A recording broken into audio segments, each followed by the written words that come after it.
Hello everyone. As you all know that we are discussing the bacterial cell structure, and in my last video I told you about the basic outlines and outer coverings of the bacterial cell, जहाँ पर मैंने आपको बताया था कि यहाँ पर 3 तरह की कवरिंग्स मिलती हैं। सबसे अंदर होती है plasma membrane, then middle layer होती है cell wall and the outermost layer होती है ग्लाइकोकैलिक्स, जिसकी डिटेल मैंने अपने लास्ट वीडियो में आपके साथ शेयर की थी। So today we are going to discuss about the cytoplasm and the genetic material of the bacterial cell. Okay, तो अगर मैं साइटोप्लाज्म की बात करूं बैक्टीरियल सेल की, ये एक बैक्टीरियल सेल है, ठीक है, ये इसकी प्लाज्मा मेम्ब्रेन है और ये है इसका साइटोप्लाज्म।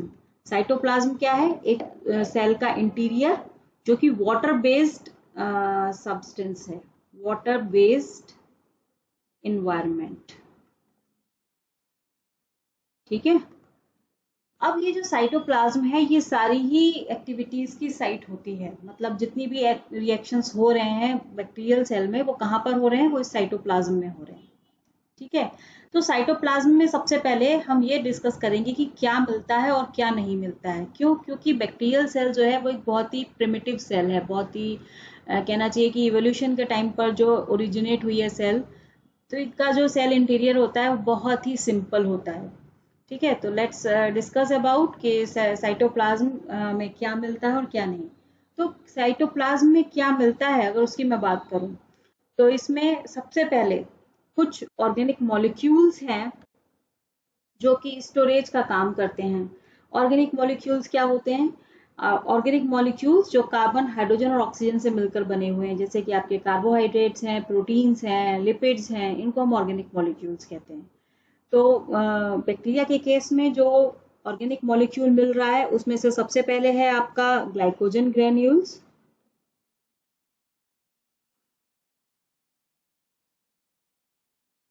और दूसरा है आपका लिपिड ड्रॉपलेट्स,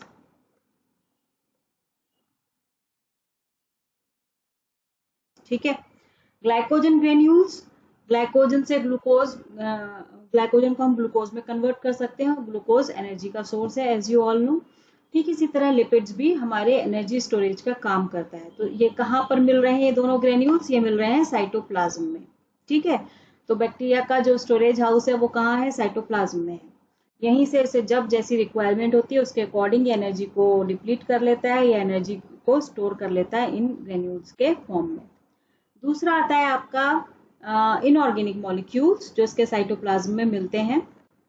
इनऑर्गेनिक मॉलिक्यूल्स में बेसिकली होते हैं कुछ आयंस, और इनऑर्गेनिक मॉलिक्यूल्स में आप क्या इंक्लूड करोगे? यहाँ पर है आपका सल्फर ग्रेन्यूल्स, सल्फर ग्रेन्यूल्स, और है आपका पॉलीफॉस्फेट, पॉलीफॉस्फेट ग्रेन्यूल्स, ठीक है। तो ये है आपके इनऑर्गेनिक मॉलिक्यूल्स जो साइटोप्लाज्म में मिलते हैं। और ये दोनों ही, मतलब चाहे ये सल्फर हो या पॉलीफॉस्फेट हो, इनका क्या एक इंटरेस्टिंग फंक्शन है, both of these can take stain of basic dyes, मतलब वो डाइज जो बेसिक नेचर की होती है उनका ये कलर ले लेते हैं, और इसी की वजह से हमें बैक्टीरियल सेल क्या होती है? कलरफुल दिखाई देती है इन माइक्रोस्कोप। बताया था ना, ग्राम स्टेनिंग की थी हमने लास्ट टाइम, तो बैक्टीरियल सेल को कलर कर रहा है माइक्रोस्कोप में देखने के लिए। तो ये बेसिक स्टेन जो होते हैं, बेसिक डाइज का कलर ले लेते हैं बेसिकली, और इसीलिए इनको हम मेटाक्रोमेटिक ग्रैन्यूल्स कहते हैं, ठीक है। क्रोमा मतलब होता है कलर, तो जो सब्सटेंस किसी चीज का कलर ले लेता है, ठीक है ना, एक्सेप्ट कर लेता है, तो ऐसे सब्सटेंस होते हैं क्रोमेटिक सब्सटेंसेस। तो यहाँ पर ये ग्रेन्यूल्स कैसे सब्सटेंसेस हैं? मेटाक्रोमेटिक सब्सटेंसेस हैं, ये मेटाक्रोमेटिक ग्रेन्यूल्स हैं। हेंस हेंस कॉल्ड, ये इंपॉर्टेंट है, मेटाक्रोमेटिक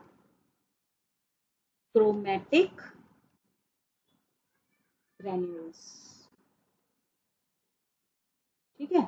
ये आपका इंपॉर्टेंट है, यही क्वेश्चन बन गया आपका नीट के लिए। व्हाट आर मेटाक्रोमेटिक ग्रेन्यूल्स, इसको याद रखना है। क्यों कहते हैं इन्हें मेटाक्रोमेटिक ग्रेन्यूल्स? क्योंकि ये बेसिक डाइस का कलर एक्सेप्ट करते हैं। ठीक है, क्लियर हो गया? नाउ द नेक्स्ट इज, क्या मिलता है साइटोप्लाज्म में? Biosynthetic enzymes. बायोसिंथेटिक एंजाइम्स क्या होते हैं? देखो, साइटोप्लाज्म में बहुत सारी रिएक्शंस चल रही है, कुछ बायोसिंथेसिस भी चल रही है। बायोसिंथेसिस मतलब synthesis of biologically important substances. और बायोलॉजिकली इंपॉर्टेंट सब्सटेंसेस क्या हैं? प्रोटीन्स हैं, है ना, लिपिड्स हैं, और आपने अभी देखा ऊपर ग्लाइकोजन है, ग्लाइकोजन बन रहा है। तो ग्लाइकोजन ग्लूकोज से अगर कन्वर्ट हो रहा है तो there is a set of reaction जो कि ग्लूकोज को ग्लाइकोजन में कन्वर्ट करेगा। और ये सारे के सारे जो रिएक्शंस हैं ये कैटालाइज होते हैं एंजाइम्स के थ्रू। इसी तरह ग्लाइकोजन को अगर ग्लूकोज में कन्वर्ट करना है, again a set of reaction is there, तो वो भी कैटालाइज होएगा एंजाइम्स के थ्रू। तो ये सारे एंजाइम्स, चाहे वो प्रोटीन सिंथेसिस के लिए हो, लिपिड के लिए हो, ग्लाइकोजन के लिए हो, ग्लूकोज के लिए हो, इवन वो सब कहाँ मिल रहे हैं हमें? साइटोप्लाज्म में। ठीक है, इसके अलावा वहां क्या मिलता है? टीआरएनए और एमआरएनए के मॉलिक्यूल्स मिलते हैं। What is tRNA? TRNA stands for transfer ribonucleic acid. Transfer ribonucleic acid. What is mRNA? mRNA stands for messenger ribonucleic acid. ठीक है, तो टीआरएनए और एमआरएनए ये both of these participate in what? Protein synthesis. ये दोनों ही protein synthesis में part लेते हैं, पार्टिसिपेट इन प्रोटीन सिंथेसिस। और प्रोटीन सिंथेसिस तो चल रही है साइटोप्लाज्म में। ठीक है, और प्रोटीन सिंथेसिस में कौन पार्टिसिपेट लेता है? राइबोसोम। राइबोसोम एक मात्र ऑर्गेनेली है, only the one organelle which is present in bacteria. और इसमें भी कौन सा? सबसे छोटा 70S। ये याद रखना, 70S राइबोसोम मिलता है। और राइबोसोम हमें क्यों चाहिए? क्यों इसकी जरूरत है? बाकी कोई ऑर्गेनेली नहीं मिल रहा, राइबोसोम इसलिए चाहिए क्योंकि ये प्रोटीन सिंथेसिस में पार्टिसिपेट करते हैं। ये सब के सब मिलकर के प्रोटीन सिंथेसिस में पार्टिसिपेट करते हैं। तो टीआरएनए, एमआरएनए, राइबोसोम्स, ये पूरी मशीनरी हमको चाहिए प्रोटीन सिंथेसिस के लिए। ठीक है, अच्छा, राइबोसोम जो होता है ये आपका दो तरीके का मिल सकता है। या तो ये सिंगल होगा पार्टिकल के फॉर्म में, लाइक ये इस तरीके के पार्टिकल्स आपको मिल जाएंगे साइटोप्लाज्म में, या फिर ये चेन में मिलता है। चेन में कैसे मिलता है? सपोज ये एमआरएनए है, इस पे ये बहुत सारे राइबोसोम आके अटैच हो गए, एक साथ प्रोटीन सिंथेसिस चल रही है, एक ही एमआरएनए से कई सारे नंबर ऑफ मॉलिक्यूल्स निकल रहे हैं प्रोटीन्स के। तो जब ये वाली कंडीशन होती है, इसे हम कहते हैं और इन चेन्स लाइक दिस, इसको हम कहते हैं पॉलीराइबोसोम या पॉलीसोम, कुछ भी कह सकते हैं। तो बैक्टीरिया के साइटोप्लाज्म में या तो राइबोसोम पार्टिकल के फॉर्म में मिलेगा, या फिर ये पॉलीराइबोसोम या पॉलीसोम के फॉर्म में मिलेगा। ठीक है, now come to the vacuoles.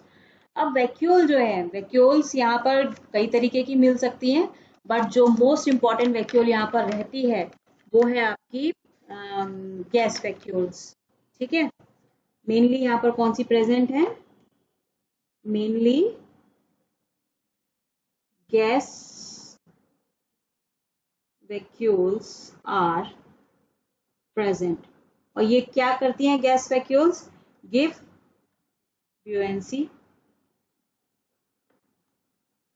ठीक है, उससे क्या होगा? बैक्टीरिया को फ्लोटिंग में हेल्प करती हैं, help in floating of bacterial cell. ठीक है, तो बैक्टीरिया फ्लोट करेगा, फ्लोट करके क्या होगा? सन के ये सन है, यहाँ बैक्टीरिया मिल रहा है, फ्लोट करके ये आ गया ऊपर। ठीक है, सनलाइट को एक्सेप्ट किया, वापस नीचे चला गया। तो इस तरीके से ये फोटोसिंथेसिस में हेल्प करवाते हैं बैक्टीरिया को, ऊपर नीचे इनका मूवमेंट करवा के। ठीक है, तो this is all about the vacuoles. Now last but not the least, जो यहाँ पर एक स्ट्रक्चर प्रेजेंट है उसे हम कहते हैं मीजोसोम। मीजोसोम क्या है? देखो ये बैक्टीरिया में मैंने बनाया था ना प्लाज्मा मेम्ब्रेन, तो बैक्टीरिया की जो मैंने अभी तक आपको बताया कि ये बैक्टीरियल सेल है, इसके अंदर ये साइटोप्लाज्म है। ये जो प्लाज्मा मेम्ब्रेन है ना, ये इतनी फ्लैट नहीं होती है, इसमें बहुत सारे इनफोल्डिंग्स होते हैं। ठीक है, कैसे? इस तरीके के,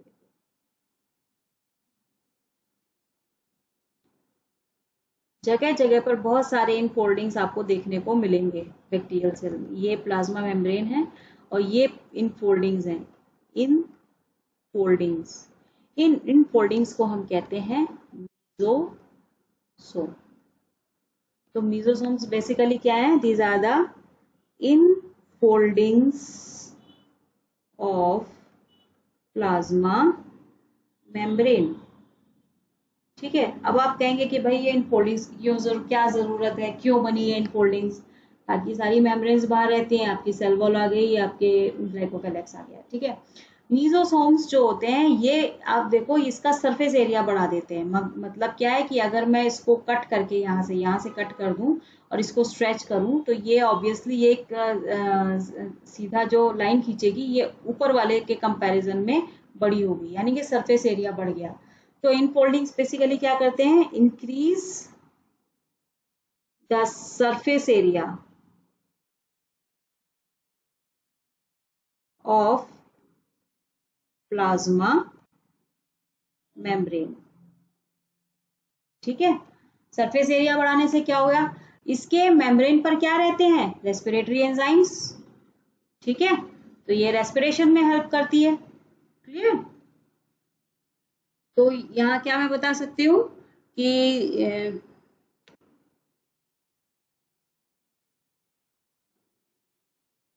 wait a minute, where respiratory enzyme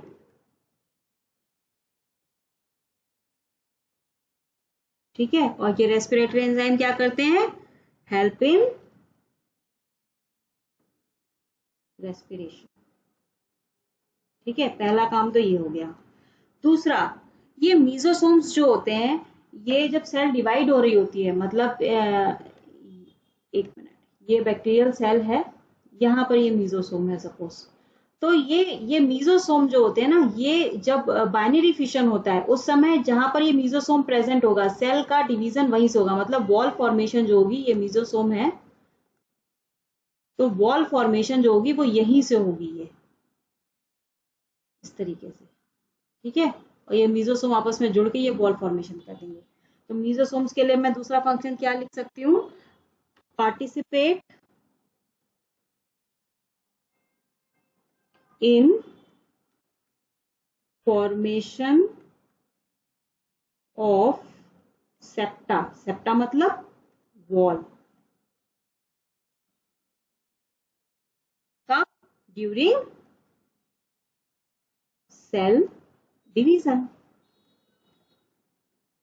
ठीक है, ये इसका एक फंक्शन हो गया। दूसरा इसका फंक्शन क्या है? ये मीजोसोम्स ही होते हैं जहां से ये हेल्प करता है सिक्रीशन में, एंजाइम्स को बाहर सिक्रीट कराने के लिए या सब्सटेंसेस को बाहर सिक्रीट कराने के लिए। तो help in secretion of intracellular substances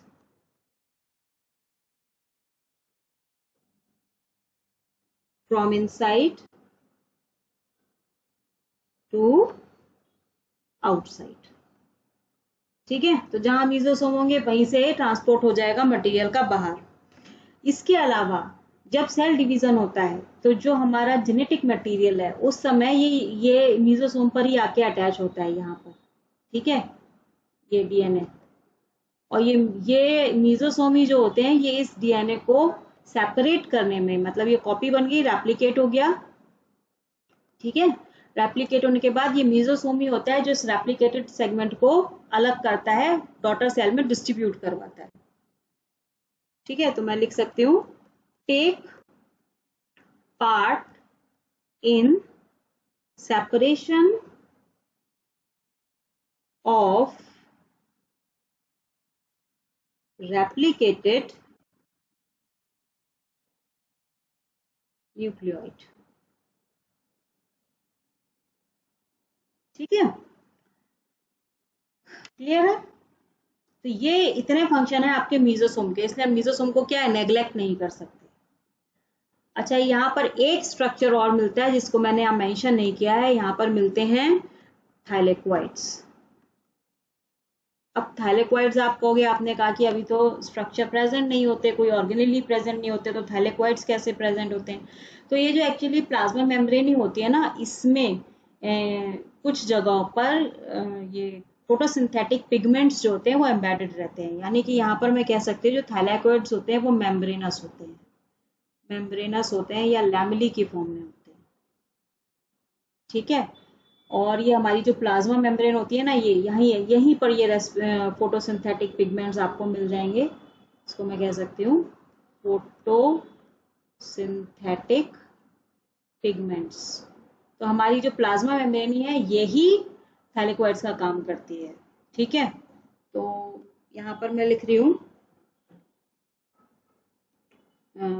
membranes है ये। ठीक है, लैमेली ड्राइव फ्रॉम, किससे है ये, सेल मेम्ब्रेन या प्लाज्मा मेम्ब्रेन, अलग से कुछ नहीं आया है ये। ठीक है, और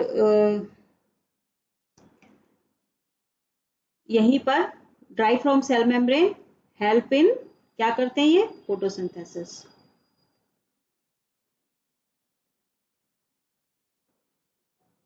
ठीक है,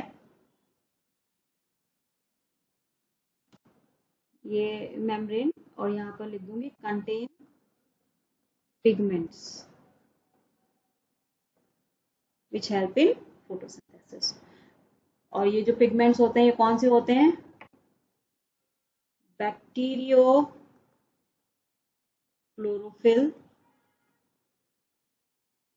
और कैरोटीनॉइड्स। ये इंपॉर्टेंट है, कौन से पिगमेंट्स हैं जो मेम्ब्रेन में ही रहते हैं, सेल मेम्ब्रेन में, प्लाज्मा मेम्ब्रेन में एम्बेडेड है, उसी के एक्सटेंशन होते हैं basically, extensions of plasma membrane. ठीक है, तो क्लियर हो गया हमारे बैक्टीरिया के साइटोप्लाज्म में क्या क्या मिलता है। अब बात करते हैं कि क्या नहीं मिलता है। तो नहीं, मैं बता दूं मैं कि most of the cell organelles are absent from the cytoplasm except what, ribosome. और राइबोसोम भी कौन सा वाला है हमारे पास, 70S, छोटा वाला। बड़ा वाला है 80S जो मिलता है यूकैरियोट्स। ठीक है, स्ट्रक्चर के बारे में बाद में बात करूंगी मैं, जब यूकैरियोट का स्ट्रक्चर बताऊंगी वहां पे डिटेल में सारा समझा दूंगी आपको। ठीक है, तो यहाँ पर क्या नहीं मिलता है, सारे ऑर्गेनेलीज के आप नाम लिख सकते हो, जैसे कि आपका एंडोप्लाज्मिक रेटिक्यूलम, माइटोकॉन्ड्रिया। ठीक है, और क्या नहीं मिलता है, गोल्जी। और क्या नहीं मिलता है, सेंट्रोसोम। ये सब स्ट्रक्चर हम यूकैरियोटिक सेल में पढ़ेंगे, डिटेल में पढ़ेंगे। और क्या नहीं मिलता है, वैक्यूल्स। वैक्यूल्स मैंने कहा ना, सिर्फ गैस वैक्यूल्स ही प्रेजेंट होते हैं बेसिकली। ठीक है, और क्या नहीं है, लाइसोसोम नहीं है। और क्या एब्सेंट है, माइक्रोफिलामेंट्स, जो स्केलेटन का पार्ट है, सेल का स्केलेटन होता है अपना, माइक्रोफिलामेंट्स। और क्या है, माइक्रोट्यूब्यूल्स, माइक्रोट्यूब्यूल्स। और क्या है यहाँ पर, इंटरमीडिएट फाइबर्स, इंटरमीडिएट फाइबर्स। ठीक है, बट रिसेंटली कुछ प्रोकैरियोट्स में माइक्रोफिलामेंट्स और microtubules, both of these are found in some prokaryotes recently. ये याद रखना, कभी अगर ऑप्शन में आ जाता है तो आप टिक कर सकते हो, रिसेंटली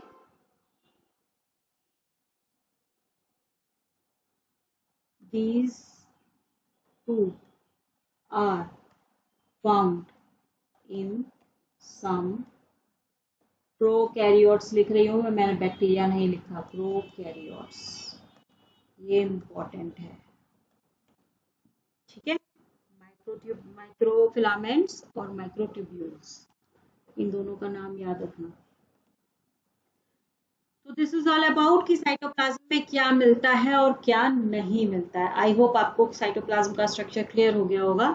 अब बढ़ते हैं जेनेटिक मटेरियल की तरफ। तो अगर बैक्टीरियल सेल के जेनेटिक मटेरियल की मैं बात करूं तो यहाँ पर जेनेटिक मटेरियल है डीएनए, ठीक है, जो कि कहाँ मिलता है, ये आपका बैक्टीरियल सेल है, ये प्लाज्मा मेम्ब्रेन है, ये साइटोप्लाज्म है, और यहाँ पर सेंटर में इस तरीके का कुछ स्ट्रक्चर आपको मिलता है जिसे हम कहते हैं ये जेनेटिक मटेरियल है, और क्या है, डीएनए, ठीक है।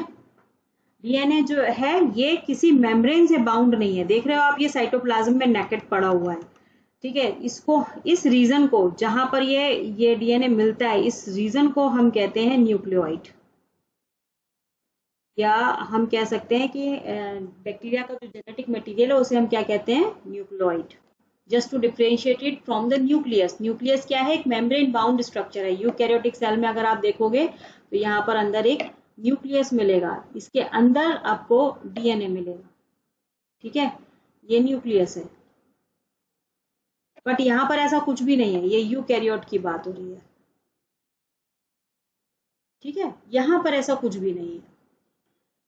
अब जेनेटिक मटेरियल मैंने कहा क्या है, डीएनए। अब डीएनए के बारे में थोड़ा सा देख लेते हैं, बहुत डिटेल तो नहीं बता रही हूँ, जब डीएनए का स्ट्रक्चर पे सेपरेट वीडियो रहेगा वो आप देखना। डबल स्ट्रैंडेड स्ट्रक्चर है, व्हाट डज इट मीन, ये देखो आप, यहाँ पर एक ये थ्रेड है और एक ये थ्रेड है, ये दो थ्रेड जो हैं ये पैरेलल चल रहे हैं, यहाँ पे दो स्ट्रैंड्स हैं ये डीएनए के, इसलिए हम इसे कहते हैं डबल स्ट्रैंडेड, ठीक है। दो स्ट्रैंड हमेशा पैरेलल चलेंगे, तो इसलिए हम इसको कहते हैं डबल स्ट्रैंडेड डीएनए। ये आपस में कुछ बॉन्ड्स के थ्रू केमिकल बॉन्ड बने होते हैं जिससे ये जुड़े रहते हैं, तो ये एक लेडर लाइक स्ट्रक्चर बनता है, डीएनए की लेडर है ये, ठीक है। ये ऐसे यहाँ पर बॉन्ड्स बने रहते हैं और ये जुड़े रहते हैं।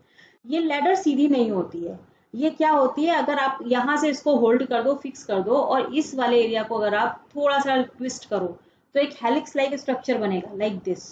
ये देखो, इसको मैंने यहाँ से ऊपर से यहाँ पे आपने फिक्स कर दिया, फिक्स कर दो, और नीचे से इसको आपने रोटेट किया क्लॉकवाइज और एंटी क्लॉकवाइज, तो एक हेलिक्स लाइक स्ट्रक्चर बनेगा ना। तो ये डीएनए जो होता है वो इस फॉर्म में रहता है। तो डीएनए कैसा है, डबल स्ट्रैंडेड है, यानी कि दो स्ट्रैंड है, साथ साथ रन करते हैं, पैरेलली रन करते हैं, ठीक है, पैरेलल रन करते हैं, और ये हेलिकल फॉर्म में होते हैं।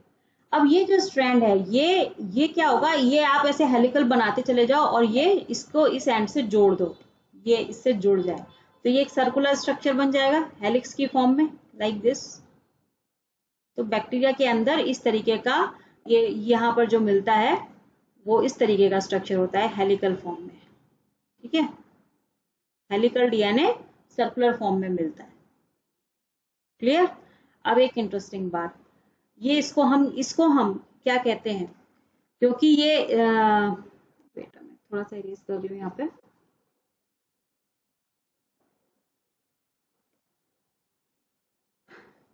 ये जो होता है इसको एक क्रोमोसोम, सिंगल क्रोमोसोम हम बोलते हैं, ठीक है। तो डीएनए कैसे मिल रहा है, occur as a single chromosome, ठीक है, विच इज एसोसिएटेड विथ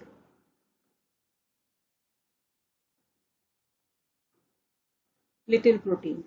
क्यों, क्योंकि बैक्टीरिया की सेल एवरी 20 मिनट्स में डिवाइड करती है, और इसका मतलब है कि रेप्लिकेशन बहुत फ्रीक्वेंट होगा, तो ये बहुत ही लिटिल प्रोटीन से ही एसोसिएटेड रहता है और रेप्लिकेट करता है फ्रीक्वेंटली, ठीक है।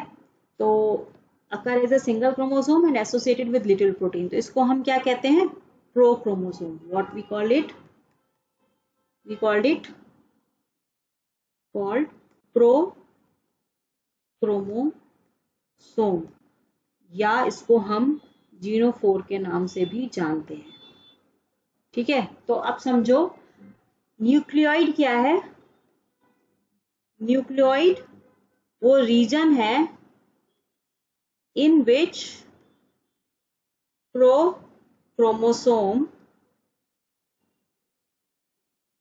resides। साइटोप्लाज्म का वो एरिया जहां पर प्रोक्रोमोसोम या जीनोफोर मिल रहा है उसे हम कहते हैं न्यूक्लियोइड। ठीक है, न्यूक्लियस नहीं कहते हैं, just to differentiate it from the nucleus which is a membrane bound structure.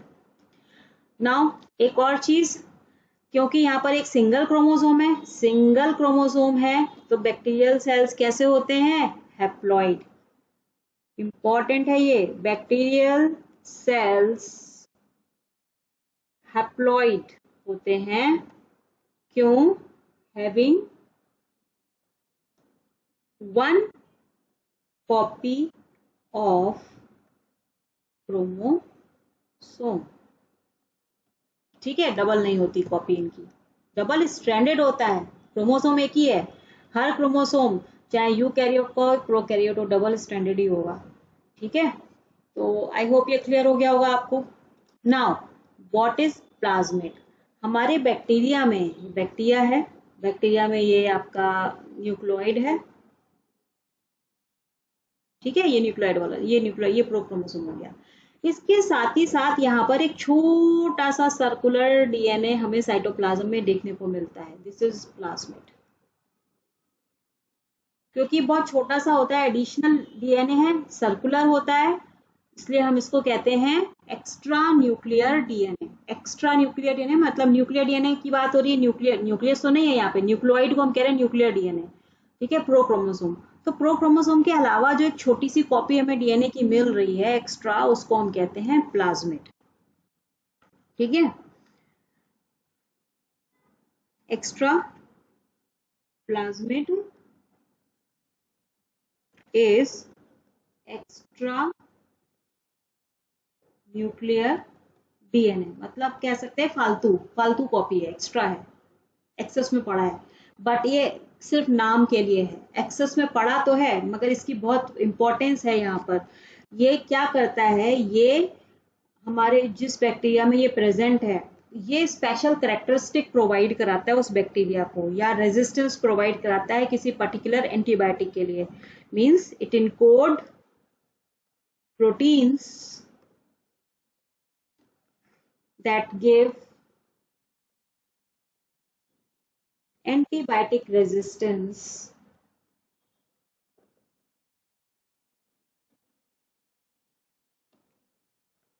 to the organism।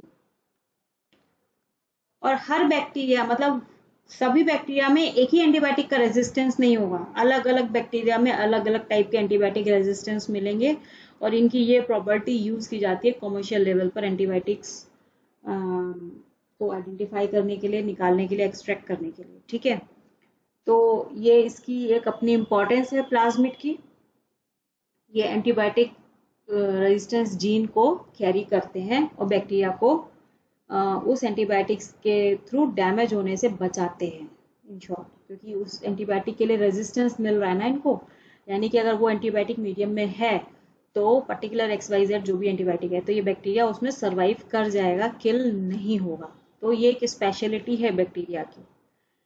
और लास्ट में बताऊंगी कि यूकैरियोट्स में एक स्ट्रक्चर होता है न्यूक्लियोलस,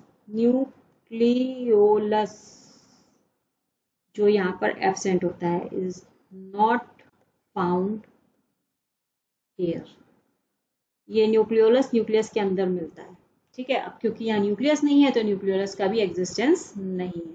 तो this is all about the genetic material of bacterial cell. I hope आपको लेक्चर समझ आया होगा। अगेन कोई भी क्वेरी है आप मुझसे कमेंट सेक्शन में पूछ सकते हैं, और अगर आप कांटेक्ट करना चाहते हैं तो मेरा कांटेक्ट डिटेल मेरे डिस्क्रिप्शन बॉक्स में है, आप ईमेल आईडी दे रही हूँ, उस पर आप कांटेक्ट कर सकते हैं। तो मिलते हैं नेक्स्ट लेक्चर में, जहां हम बात करेंगे बैक्टीरियल सेल के अपेंडेजेस की। ठीक है, सीलिया नहीं, flagella and fimbriae and pili की। Till then stay safe, stay healthy and keep studying. Goodbye and thank you.